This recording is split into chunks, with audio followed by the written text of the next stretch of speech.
പുണ്യദർശനം ക്ഷേത്ര വാർത്തകളിലേക്ക് സ്വാഗതം.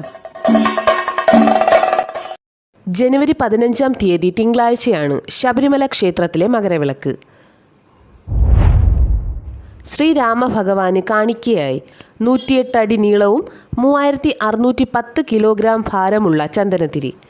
ഈ ഭീമൻ ചന്ദനത്തിരിക്ക് പിന്നിൽ ഗുജറാത്തിലെ കർഷകരും പ്രദേശവാസികളുമാണ്. ഏകദേശം 50 കിലോമീറ്റർ പരിധിയിൽ 1.5 മാസത്തോളം ഇത് സുഗന്ധം പരത്തുമെന്ന് നിർമ്മാണത്തിന് നേതൃത്വം നൽകിയവർ പറയുന്നു. ഗുജറാത്തിൽ നിന്നും അയോധ്യയിലേക്ക് ഭീമൻ ചന്ദനത്തിരി കൊണ്ടുപോകുന്നതിനായി പ്രത്യേക ട്രെയിലറും വാഹന വ്യൂഹവും സജ്ജമാക്കിയിട്ടുണ്ട്.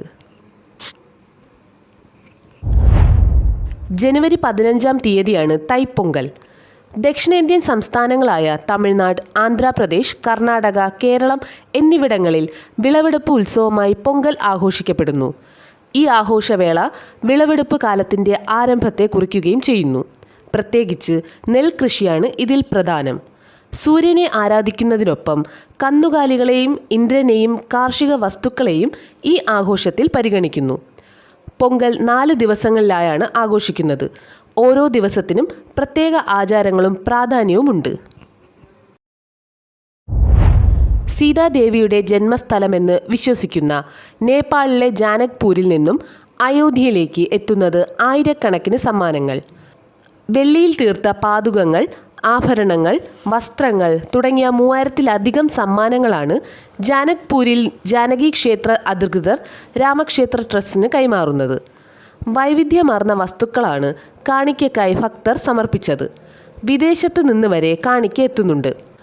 8 രാജ്യങ്ങളിലെ സമയം ഒരുമിച്ച് കാണാവുന്ന ഘടികാരം, സ്വർണ്ണ മെതിയടി, 108 അടി നീളമുള്ള ചന്ദനത്തിരി, 1100 കിലോ ഭാരമുള്ള വലിയ വിളക്ക്, 2100 കിലോമീറ്റർ ഭാരമുള്ള മണി തുടങ്ങിയവയാണ് ഇതുവരെ രാമക്ഷേത്രത്തിന് ലഭിച്ച വ്യത്യസ്തമായ കാണിക്കകൾ.